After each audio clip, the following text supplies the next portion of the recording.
사랑하는 은혜와 진리 장로교회 교우 여러분, 어젯밤도 평안하셨습니까? 오늘도 우리를 심판하시기보다는 우리가 하나님께로 돌이키기를 원하시는 하나님의 마음을 깨닫고 그 하나님의 뜻대로 행동하는 저와 여러분이 되시기를 주님의 이름으로 축원합니다. 오늘 새벽에 만나 본문은 민수기 21장 1절에서 9절입니다. 민수기 21장 1절에서 9절을 제가 읽어드리겠습니다.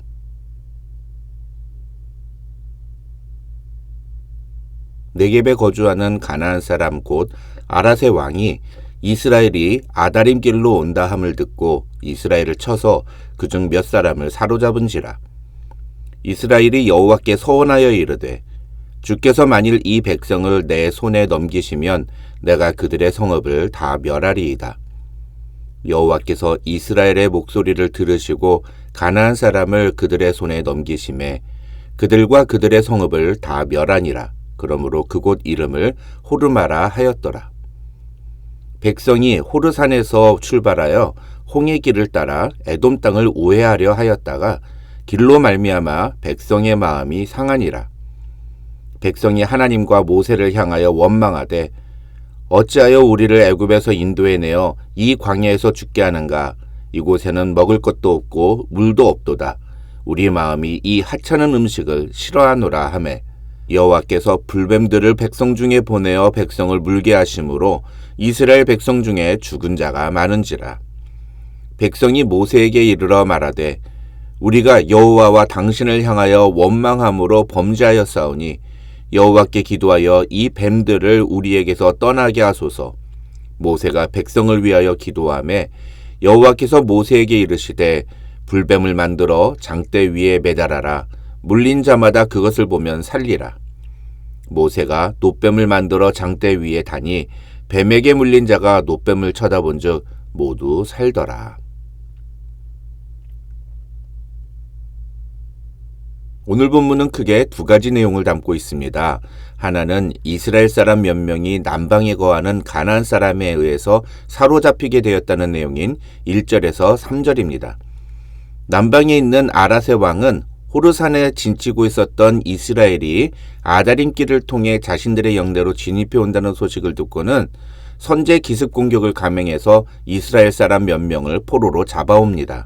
그러자 이스라엘 자손들은 하나님께 주께서 만일 이 백성을 내 손에 넘기시면 내가 그들의 성읍을 다 멸하리이다 라고 기도합니다.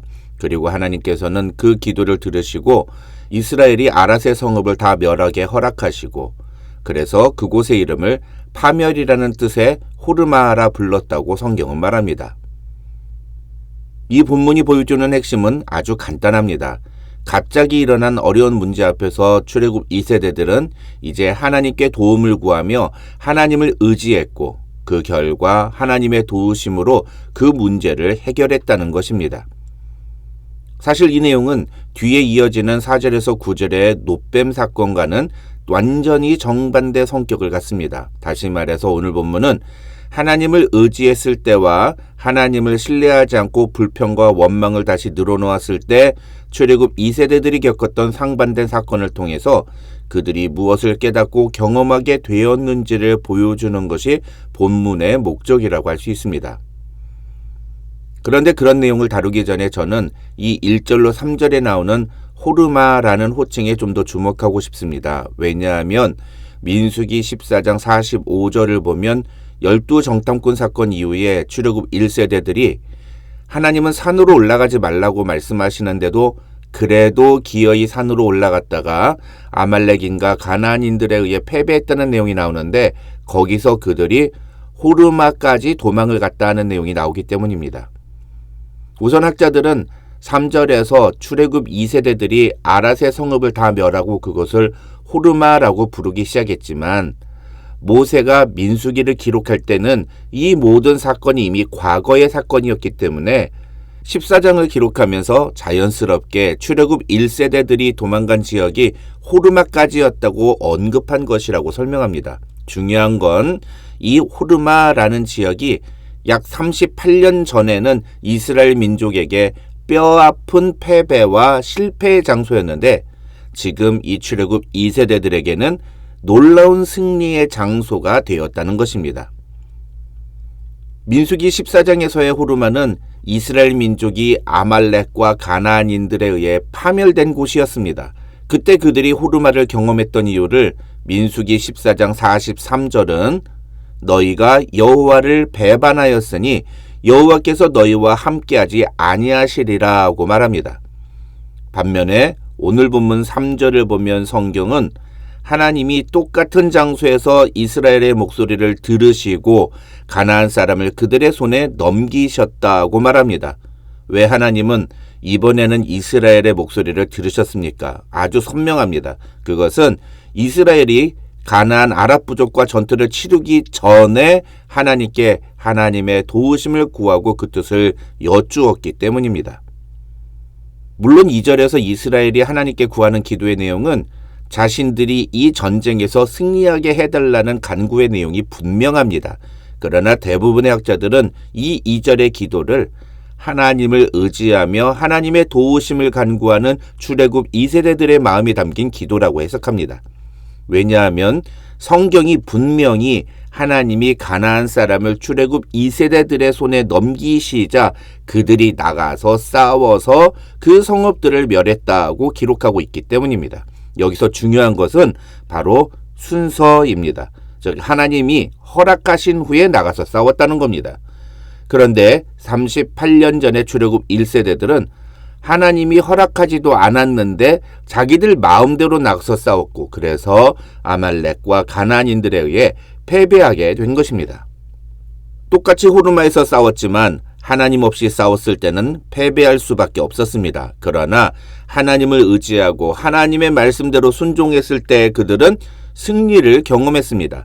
그래서 이 호르마는 이스라엘 민족에게 특별한 의미가 있는 것입니다. 그런데 4절에서 9절에 나오는 내용을 보면 그 정반대 상황이 펼쳐집니다. 4절은 이스라엘 백성들이 호르산에서 출발하여 홍해길을 따라 에돔 땅을 우회하려고 했는데 길로 말미암아 백성의 마음이 상했다고 말합니다. 그러자 5절에서 이스라엘 백성들은 하나님과 모세를 향하여 원망의 말을 쏟아냅니다. 이 5절에서 이스라엘 백성들이 하는 말은 바로 얼마 전에 물이 없다고 불평했던 20장 3절에서 5절의 말과 똑같은 말이었습니다. 그런데 20장에서는 그런 이스라엘 백성들의 원망을 들으시고도 아무 책망도 하지 않으셨던 하나님이 이번에는 불뱀을 백성 중에 보내서 백성을 물게 하심으로 이스라엘 백성 중에 죽은 자가 많았다고 성경은 말합니다. 왜 하나님은 똑같은 말로 원망했던 이스라엘 백성들을 20장에서는 책망하지 않으시고 21장에서는 책망하시는 걸까요? 그것을 이해하는 데 도움이 되는 것이 바로 이 호르마 사건입니다. 즉 1절로 3절에서 출애굽 2세대들은 이제 자신들이 어떠한 어려움이나 문제가 닥쳐와도 하나님을 의지하며 하나님의 말씀대로 순종하기만 하면 얼마든지 그 모든 어려움과 문제를 이겨낼 수 있다는 것을 경험했습니다. 그런데 4절에서 에돔 땅을 우회해서 가나안 동쪽으로 돌아가는 그 길이 험하고 힘들다 보니까 다시 옛날 습관이 그대로 나왔다는 것입니다.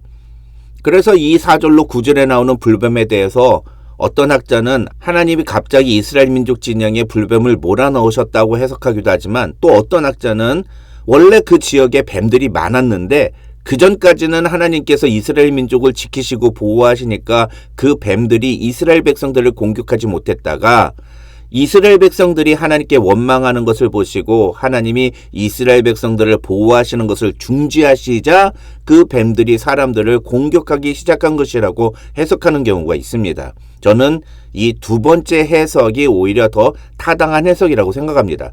다시 말해서 하나님의 보호하심이 그치게 되면 인간은 수많은 고통과 죽음에 방치되게 된다는 것입니다. 중요한 것은 그렇게 뱀에 물려 사람들이 죽어나가자 출애굽 2세대들이 보인 반응입니다. 7절을 보면 그들은 모세에게 하나님께 기도하여 이 뱀들을 우리에게서 떠나게 해달라고 요청합니다.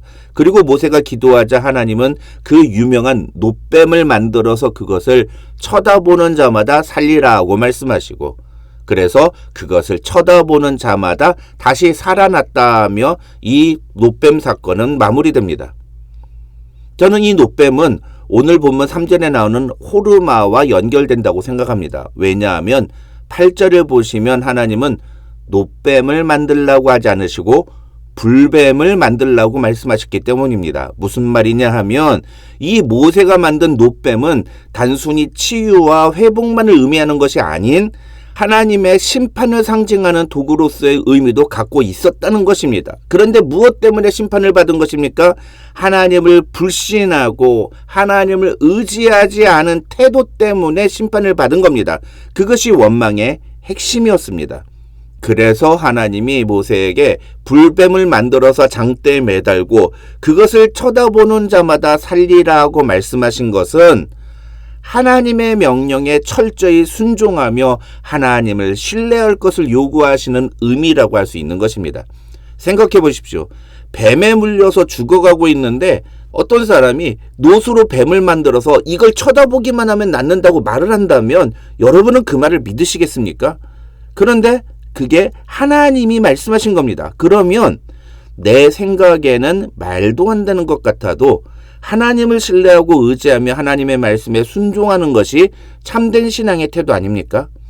하나님이 놋뱀을 통해 이스라엘 백성들에게 요구하시는 것이 바로 그런 태도라는 것입니다.